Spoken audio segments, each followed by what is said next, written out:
76-misoldan ko'radigan bo'lsak, progressiyaning eng kichik musbat hadini toping deyapti mendan.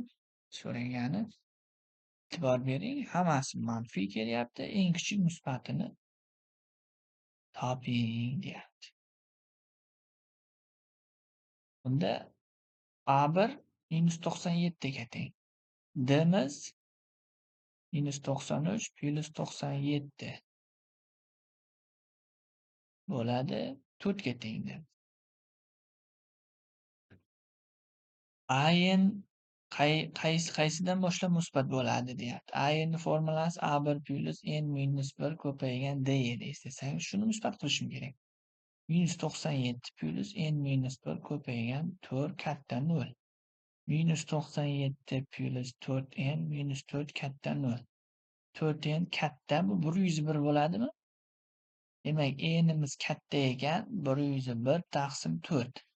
Bu 25 bo'ladi. Demak, 26 dan boshlabda, n teng 26 dan boshlab musbat bo'ladi. Ya'ni 26-hadi musbat. Bo'ldi. A26 ni topishim kerak. A1 + 25 D. A1 -97 ga teng. 25 ko'paygan D'miz 4 ga teng. -97 + 100. 3 ga teng ekan. Javobimiz 3 bo'ladi 76 da. Xo'p, 77 eng katta manfiy. Endi endi manfiy qilasiz. Bunda ham shunday toping. 100 dan katta eng kichik hadini toping. Mana bu 78 ham shunaqa mana aslida. Faqat shart sal o'zgaradi. Endi 100 dan katta qilib ishlaysiz. Bunda esa ni 100 bilan 200 oralig'ida qilib qo'sh tengsizlik qilib ishlaysiz. 80 ham shunday 79 bilan bir xil. 81 arifmetik progressiyaning nechta hadi ikki xonali son bo'ladi? Ikki xonali son bo'lishi uchun 81 da. 81 da qarang, mana ikki xonali son nechidan boshlanadi? 10 dan. 10 va 99 oralig'ida nechta xat qatnashib qolsa, shuncha bo'ladi xolos. Manfiy hadlar nechta? Ni manfiy qilasiz 82 dan. 83 da ham manfiy hadlar nechta? 82 bilan bir xil. 84 da musbat deyapti. Musbat qilasiz ni. 85 ham shunday. ni musbat qilasiz. 86 dan shart o'zgaryapti. Umumiy hadi formula bilan berilgan ketma-ket eng kichik hadini toping deyapti mendan. Eng kichik nimasini? Hadini topishimiz kerak ekan. Ya'ni eng kichik had deganda men nimani tushunishim kerak? n teng n kvadrat - 7n + 9.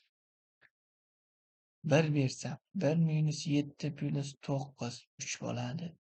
2 bersam 4 - 28 14 degan. 14 + 9 necha bo'ladi? 13 - 1. 3 ni topsam, 3 ni 9 - 21 + 9 - 3. 4 ni topsam 16 - 28 + 9 - 3. 5 ni topsam 25 - 35 - 35 + 9 -10 - 1. 6 ni topsam 36 - 42 + 9 3 bo'ladi. Mana ko'ryapsizmi? Mendan eng kichik hadni so'ragan. Bittasi 3 - 1 - 3 - 1 3 bo'lyapti. Eng kichik hadlari A3 bilan A4 da. Bu yoq o'sib ketyapti. Bu yog'i o'zi ko'rinib qoldi. 87 da ketma-ketlikning umumiy hadi berilgan.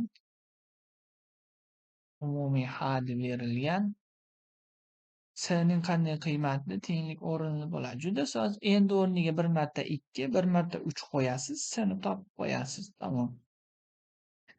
88 x teng ketma-ketlikda x1 2 ga teng. hamda xn plyus 1 6 taqsim xnga teng bo'lsa, mana buni toping. Keling, menda x1 ni 2 ga tengligi bor hamda xn plyus 1 teng 6 taqsim xnligi bor. Endi o'rniga 1 qo'ysam x2 kelib chiqadi. Demak, 6 taqsim x1 teng 6 taqsim 2 teng 3 ga. x2 3 ga teng ekan. Endi o'rniga 2 qo'ysam mana bu tenglikda. x3 kelib chiqadi. 6 taqsim x2 bo'ladi. 6 ni 3 ga bo'lsam 2 bo'ladi. Endi o'rniga 3 qo'ysam x4 kelib chiqadi. 6 taqsim x3 yoki 6 taqsim 2 3 ga teng. E'tibor bering, almashyapti. x1 2 ga teng, x2 3 ga teng, x3 2 ga teng, x4 3 ga teng. Xulosa, toqlari 2 ga teng, toq hadlari, juft hadlari 3 ga teng. Demak, qarang, x1 dan x2024 gacha yig'indini so'ragan. 2024 ta xat bor aslida, shuncha yig'indini so'rayapti.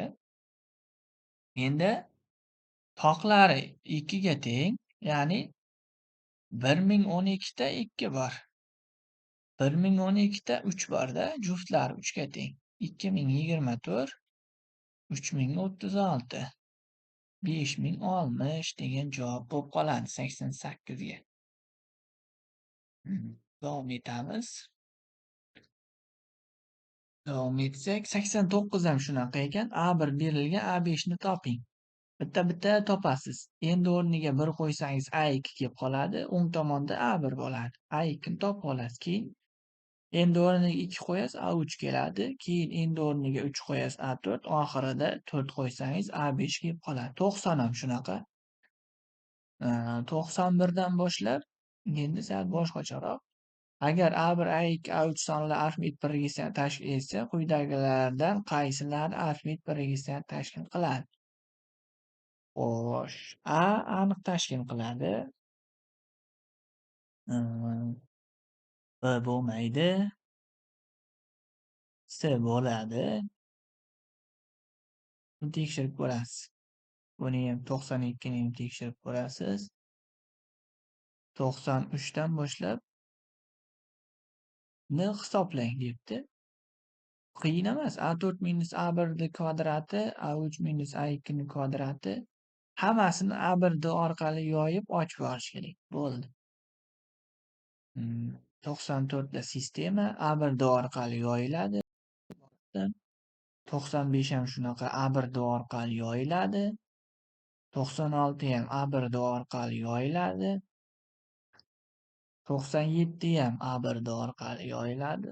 Keling, 97 ni ko'rsatib bera qolaman. 97 shu barobar bo'ladi. A5 ni A1 plus 4 da, A4 ni A1 plus 3 da, A9 ni A1 plus 8 da, A10 ni A1 plus necha? 9 da deb yozaman. Taqsim A6 ni A1 plus 5 da, A7 ni A1 plus 6 da, A8 ni A1 plus 7 deb yozaman. Qancha bo'ladi? 4 ta A1 suratda, mahrajda 7, 15, 24 da taqsim 3 ta A1 plus 11, 18 da. 4 chiqarsam A1 plus 6 da bo'ladi. 3 chiqarsam A1 plus 6 da bo'ladi. Demak, javobim 4 taqsim 3 ekan. Ko'rib turganingizdek, javobim 4 taqsim 3 bo'lib qoldi. 98 ham shunaqa. 99 A1 orqali yoyib olasiz. 100 ham shunaqa. Va 101 ni birinchi, uchinchi xatlarni, ikkinchi xatni toping. Endi 101 ni o'ylaysiz. Bu yerda to'xtataman men.